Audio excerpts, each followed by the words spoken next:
En la actualidad, algunas personas están yendo en contra de lo que dice normalmente el racionalismo o la tradición intelectual de Occidente. Pero, ¿qué otras opciones hay?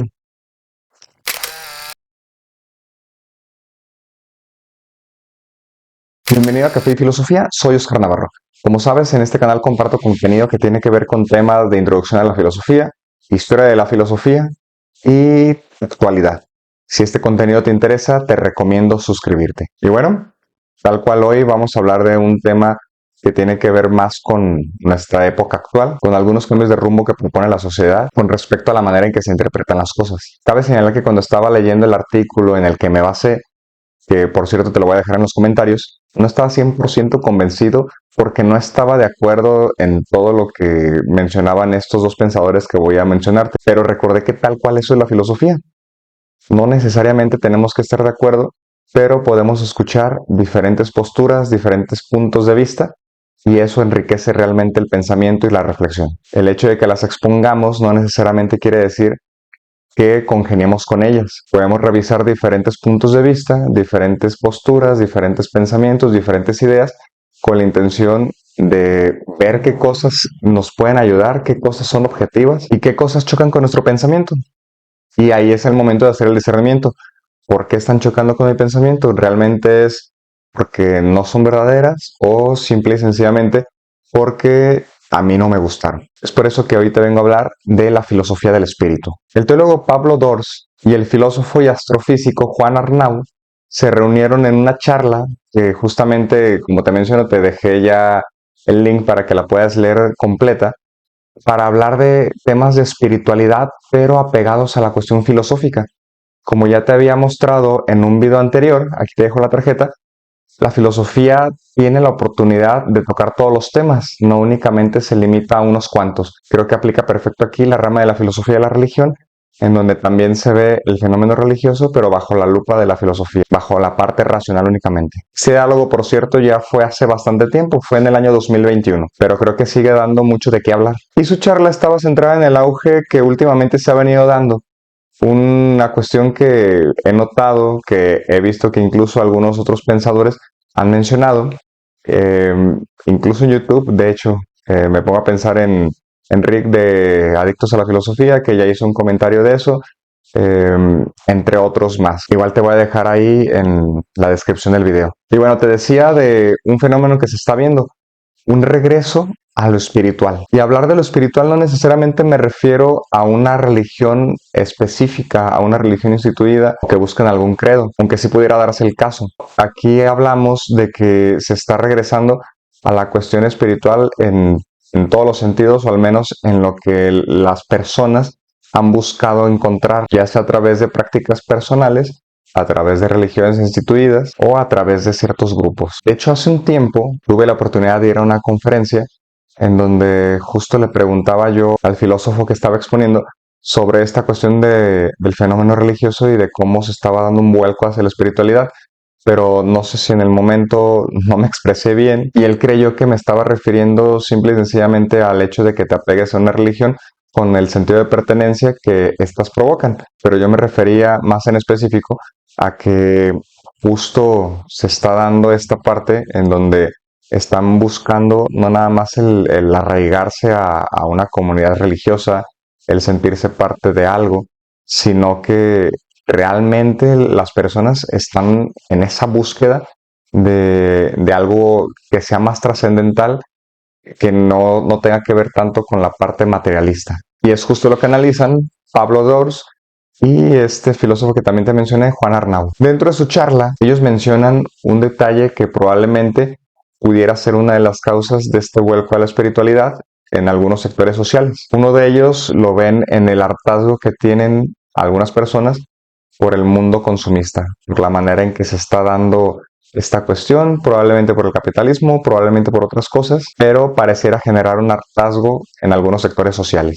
Yo también agregaría el reduccionismo que puede provocar alguna corriente como por ejemplo el materialismo, tal vez incluso ese deseo en el ser humano de que podemos llegar a algo más allá, algo más trascendente que nuestra propia finitud. Por eso que muchas personas están optando por, según sus posibilidades, irse a diferentes lugares, tal vez escapar de la ciudad, irse a zonas más tranquilas, buscar esos momentos de silencio, de paz interior, o simplemente romper con las normas que la sociedad nos está dictando, cambiar de rumbo, cambiar de panorama. Y es aquí donde viene el punto medular de esta charla que tuvieron. Mencionan cómo de distintas maneras se puso de moda la cuestión de la meditación. Y en específico, lo que a mí me interesa no es tanto la parte espiritual, sino el hecho de que la meditación busca regresar a sí. El hecho de que al momento de que uno dedica un momento de su día para meditar, tiene la oportunidad de tener un contacto privado consigo mismo. Ellos hablarán de buscar opciones distintas al esquema occidental. A mí realmente no me interesa entrar en detalles de qué postura o qué tipo de meditación tomar. Simple y sencillamente quiero rescatar esa parte de cuando el ser humano, cuando la persona tiene esa pausa en su día para lograr entrar en ese autoconocimiento. Y dentro de este preámbulo, también quisiera mencionar un poco más a detalle quién es Pablo Dors. Tal vez si tú ya estás viendo este video, lo conoces, ya tienes más o menos como una idea de quién es, su trayectoria y todo lo demás, pero si no es así, no te preocupes, de manera general te voy a dar como una pincelada de a qué se dedica, qué es lo que hace, qué escribe. Bueno, pues primero que nada, este señor es sacerdote católico, pero también dedica su tiempo a escribir novelas, ensayos, también pues tiene estudios de filosofía, que son parte esencial de la preparación para el camino sacerdotal dentro de la Iglesia Católica, y no pueden faltar sus estudios de teología. Y justamente en sus escritos pues busca dirigirse a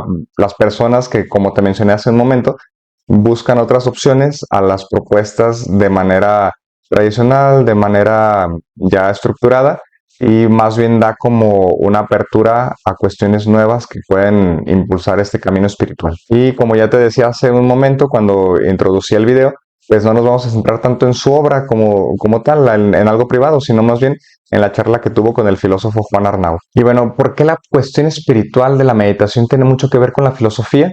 Creo que tal vez ya con el esbozo que di hace un momento del autoconocimiento nos podemos dar una idea. Hay que recordar esa gran frase que yo pienso que todos los que alguna vez nos hemos metido un poco al mundo filosófico, pues habremos escuchado. Esa famosa inscripción en el oráculo del templo de Delfos que Sócrates menciona, el conócete a ti mismo. Entonces, por esa razón se me hizo muy interesante porque creo que podemos rescatar ese conócete a ti mismo a través de esta charla que tuvieron estos dos filósofos. Dentro de sus puntos más rescatables, hicieron notar que es importante que nos demos cuenta que en la vida diaria es importante no nada más el hecho de adquirir conocimientos por no más o de estarse nutriendo intelectualmente, sino realmente el vivir, el vivir el momento, el tener esa oportunidad de saborear las cosas, que como ya habíamos platicado incluso en videos anteriores, pues el hecho de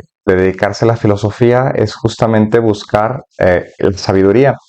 Y dentro de su etimología más profunda, el saber no nada más es yo capto el conocimiento y ya se queda absorbido en mi mente, sino el hecho de saborear, ¿sí? Tiene la raíz etimológica de sabiduría, pues viene justamente alimentada de esta parte de saborear. Entonces el sabio no nada más es el que conoce cosas, sino más bien el que las saborea, el que sabe vivirlas. Y Dios justamente va a mencionar que la práctica de meditar busca más bien este sentido de convertirse en un trabajo sapiencial y no solamente mental. Y cito textual, la meditación pide un acercamiento no mental sino sapiencial. El intelectual quiere penetrar en la realidad para comprenderla. El sabio, en cambio, es quien permite que la realidad entre en él. La práctica meditativa subraya precisamente esa receptividad. ¿Qué podemos rescatar de su propia reflexión? Primero que nada, yo quisiera destacar que no es malo el camino del intelectual que busca adquirir conocimientos. ¿Por qué? Porque lo hace con la intención de comprender la realidad. Pensemos tal vez en aquellos que se dedican a alguna ciencia en particular, la física, la medicina, la ingeniería, entre otras. Entonces, yo estoy seguro incluso que estos dos pensadores ni siquiera tenían la intención de menospreciar a aquel que busca adquirir conocimientos. Simple y sencillamente están dando una propuesta de ir más allá de solo adquirirlos. Y ese es tal cual el camino del filósofo. ¿Y qué hace el filósofo? En lugar de buscar perforar la realidad, espera que la realidad lo perfore a él, ¿sí? No sé si me voy a entender con ese término. Sí, busca que la realidad entre en él para poderla asimilar, para poderla reflexionar, para poder indagar, para poder buscar las causas últimas, para poder saborear. Y la meditación puede ayudar a comprender la diferencia. Algo que no se me tiene que escapar.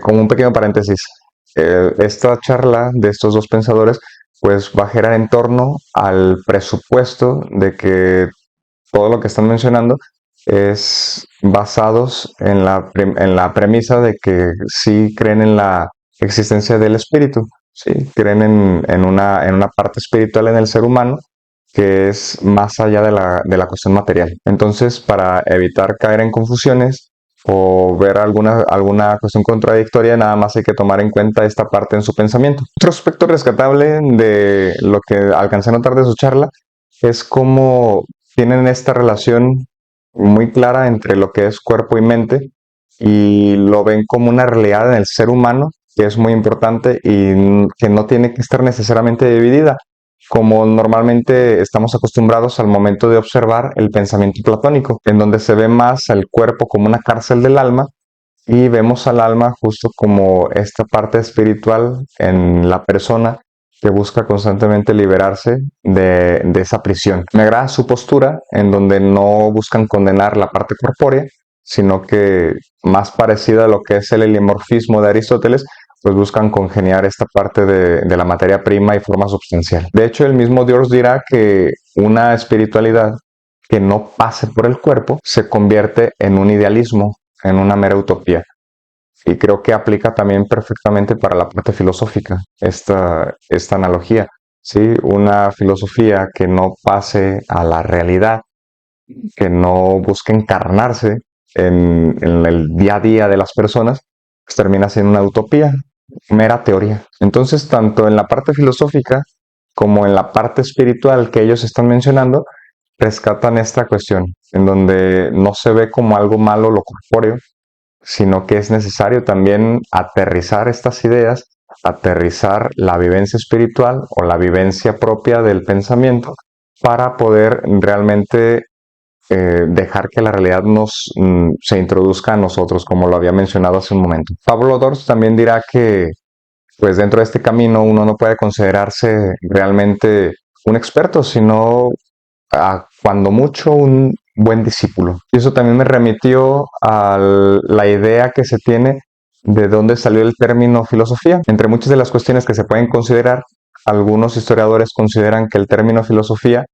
amor a la sabiduría, salió justo por esta sensación de aquellos filósofos primeros que consideraban que no eran capaces realmente de alcanzar la plenitud del saber y que solamente los dioses eran aquellos dignos de tener en su plenitud este concepto, esta sabiduría. Entonces, el hecho de llamarse filósofos, amantes de la sabiduría, estaba dando a entender que aspiraban a ella, sabían que no la iban a lograr obtener en la plenitud como aquellos dioses, pero que al menos podían aspirar a ella. E independientemente de la idea de que los dioses poseían la sabiduría y que el ser humano solamente podía aspirar, pensemos en que el camino del razonamiento, el camino de una persona que busca sinceramente la verdad, pues debería de estar siempre encaminada a eso, a no creer que ya es poseedor de todo, como si no ignoráramos en algún momento alguna cosa que seguramente alguien más sabe. Entonces creo que es algo muy importante que nunca se nos tiene que pasar si buscamos filosofar, que por más que tengamos años estudiando, eh, que aprendemos diferentes cosas, vivamos la vida de una u otra manera, conociendo nuevas experiencias, adquiriendo nuevas maneras de disfrutar, de ver el mundo, no sé, entre otras cosas, pues no dejamos de ser aprendices y no dejamos de adquirir nuevas oportunidades de aprender que van configurando pues nuestra manera de ser, nuestra manera de pensar, nuestra manera de actuar. Y bueno, dentro de todo lo que dijo Pablo Dors, también se me hizo muy interesante algunas de las cuestiones que menciona Juan Arnau. Entre ellas menciona tres aspectos importantes para realmente hacer una buena filosofía. El primer aspecto es el asombro. Ya diría Heidegger en el siglo pasado que una de las cosas que ha perdido el ser humano es la capacidad de asombro.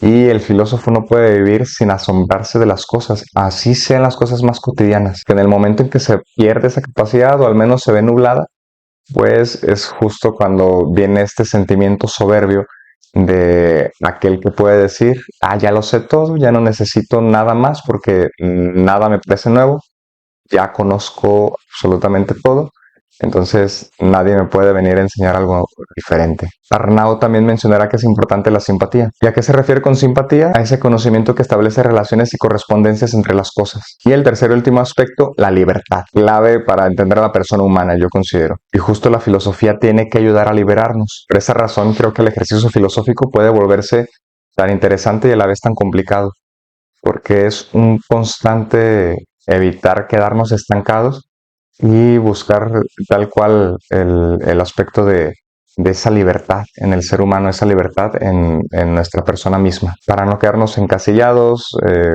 encuadrados en cierta manera, cierta postura que pudiera alejarnos de esa búsqueda de la verdad. Y de hecho, muchas veces esta sobra intelectual suele encasillarnos o suele dejarnos, por así decirlo, esclavizados, y es lo que ven estos dos pensadores.